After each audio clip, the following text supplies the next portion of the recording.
Oi pessoal, tudo bem? Desculpa pela câmera, porque meu celular tá com problema, então tô gravando pelo computador. Mas meu nome é Nicole, eu sou fisioterapeuta, formada pela UFPR, acabei de me formar, acabei de sair do forninho. E eu tô muito feliz de poder compartilhar com vocês a experiência que eu tive como fisioterapeuta na Covid-19. Eu passei por um estágio no Hospital Pilar, e nesse estágio eu fui desde o ambulatório, que é quando os pacientes estão no quarto, não são pacientes tão críticos, até a UTI. Tanto a UTI de patologias que independem, por exemplo, pós-operatório, cirúrgico, ou alguma infecção, ou até a fase terminal de um câncer, e a UTI no COVID propriamente dito. E eu vou falar para vocês um pouco da minha experiência, tanto com pacientes não tão críticos, quanto com pacientes críticos. Primeiro, começando com pacientes críticos. O que é um paciente crítico? No âmbito da Covid-19, um paciente crítico é um paciente que chega ao hospital com uma queixa de insuficiência respiratória, ou seja, ele tem falta de ar, ele não consegue respirar, não está mais conseguindo sobreviver. Então, rapidamente, o papel do fisioterapeuta nesse primeiro momento é, junto com o médico, o anestesiologista, que pode ser um enfermeiro, se for no hospital, o fisioterapeuta vai participar da parte de intubação do paciente. Então, a gente oferece primeiramente um suporte de oxigênio, mas quando esse paciente está com muita falta de ar, somente mesmo a intubação que vai ser a necessária. A gente faz uma série de exames antes, é uma equipe multidisciplinar, então junto com o médico a gente faz uma série de exames, ver como é que tá a gasometria desse paciente, que é um exame que tira sangue arterial, onde a gente consegue ver as concentrações de oxigênio, de gás carbônico, a gente vê também a saturação de oxigênio, que é o quanto de oxigênio está ligado na hemoglobina. A gente também vê o raio-x e tomografia. Se tiver com aspecto muito ruim de todos esses exames, a gente já parte para a intubação. Às vezes não tem como fazer essa parte da intubação com esses exames antes, porque o paciente está muito crítico, então ele vai diretamente para a intubação. Então, o anestesiologista, ele vai aplicar o medicamento, a droga, para que o paciente durma. O médico vai colocar o tubo, vai introduzir o tubo, e o fisioterapeuta já vai programar todos os parâmetros ventilatórios no ventilador mecânico. Esse é o papel principal e o mais importante do fisioterapeuta no ambiente de terapia intensiva. É o ventilador mecânico. Então, a gente tem todo o conhecimento para isso, desde anatomia e principalmente fisiologia cardiorrespiratória, onde a gente vai aplicar tudo isso no momento da ventilação mecânica, no ajuste de todos os parâmetros. Então, a gente determina se o paciente ele vai ser ventilado a pressão ou a volume, ou seja, de oxigênio. A gente programa a frequência respiratória, então quantas vezes ele vai respirar por minuto. A gente programa o quanto de força que a gente quer que esse pulmão tenha. Então, a gente vai trabalhar tudo isso. A ventilação mecânica, ela é importante para reduzir as sequelas que a força que a gente tem para ter o oxigênio traz para o pulmão. Então, quando você está com falta de ar e você força para tentar o ar, isso vai lesando algumas áreas do pulmão. E também você tem um cansaço muito grande e você pode ter até uma parada cardiorrespiratória. Então, a intubação ela é necessária por conta disso.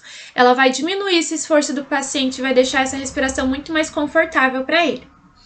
Então, o fisioterapeuta vai cuidando sempre de todos os ajustes. O tempo todo a gente tem que estar visualizando a tomografia para ver como é que tá o pulmão, se ele já tá mais limpo ou se ele ainda tá sujo, sabe? Como assim, sujo eu digo se os alvéolos estão fechados, se tem ali uma secreção. Então, a gente vai cuidar disso. A gente visualiza o tempo, frequentemente, a gasometria arterial é um parâmetro muito importante para o fisioterapeuta. E não só para o fisioterapeuta, mas para todos os profissionais que estão ali atuando na área de terapia intensiva. E a gente vai fazendo ajustes a fim de melhorar esses exames. entende? A fim de melhorar esse funcionamento. Essa é a parte respiratória. A gente também trabalha diminuindo secreção, porque os pacientes que ficam muito tempo na UTI, eles ficam com muita secreção, eles ficam muito secretivos, eles podem ter risco de ter pneumonia, então a gente tem que estar monitorando isso o tempo todo. Então a gente faz a aspiração para diminuir, sabe, toda essa produção de muco nas vias aéreas, reduzir riscos de outras infecções respiratórias. E também a gente trabalha na parte de manutenção desses alvéolos. Então, quando a gente vê que, mesmo com a ventilação mecânica, a gente não está conseguindo fazer com que esses alvéolos façam uma troca gasosa, a gente faz um recrutamento alveolar com a manobra no próprio ventilador mecânico mesmo. E, além disso, a gente também extuba o paciente. Então, quando o paciente está melhor, ele já está melhorando, já está saindo do ventilador mecânico, a gente que é responsável por retirar o tubo dele. Então, o fisioterapeuta vai lá, faz todo um cálculo antes, vê como é que tá, faz teste para ver se ele consegue respirar espontaneamente, ou seja, sem o auxílio do ventilador. E, passando nesse teste, a gente vai lá e retira o tubo do paciente.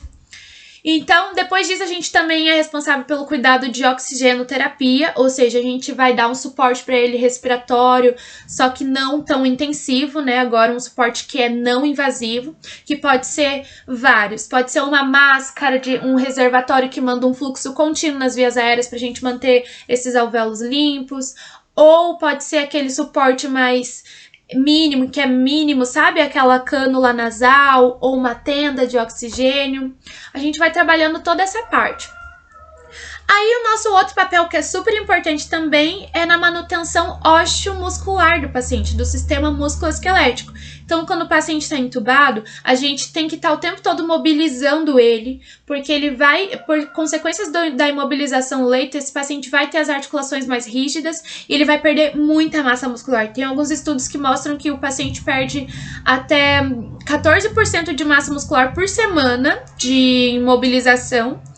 E se for associado a alguma infecção, ele pode perder até 1,5 kg de peso por dia. Então é muito importante a fisioterapia estar fazendo toda essa manutenção, junto com a equipe, claro, de nutrição e os médicos, né? Então, passando esse período que o paciente ele já está melhor, a gente vai trabalhar com exercícios respiratórios para poder fazer a manutenção do pulmão, para poder expandir a caixa torácica, fazer com que o ar seja inspirado com mais facilidade. A gente vai trabalhando exercícios aeróbicos para poder fazer a manutenção cardíaca desse paciente. Então, a gente faz uma série de continhas e cálculos para ver o quanto a gente quer que ele atinja de uma frequência cardíaca, que é super importante. A gente também vai trabalhar toda essa recuperação da força muscular, então fazer exercícios de força contra a gravidade para ele poder voltar para as rotinas de vida diária dele, para ele poder voltar a fazer tudo o que ele fazia antes. Então, isso a gente utiliza vários exercícios respiratórios, vários exercícios da própria cinesioterapia, né? Então, é muito importante que nesse primeiro momento vocês aprendam o máximo que vocês puderem, estudem mesmo anatomia e fisiologia, porque é muito importante para o fisioterapeuta, ele precisa saber de tudo isso para ser um bom fisioterapeuta no âmbito hospitalar. Eu espero que eu tenha ajudado vocês, explicado um pouquinho a importância do fisioterapeuta na COVID.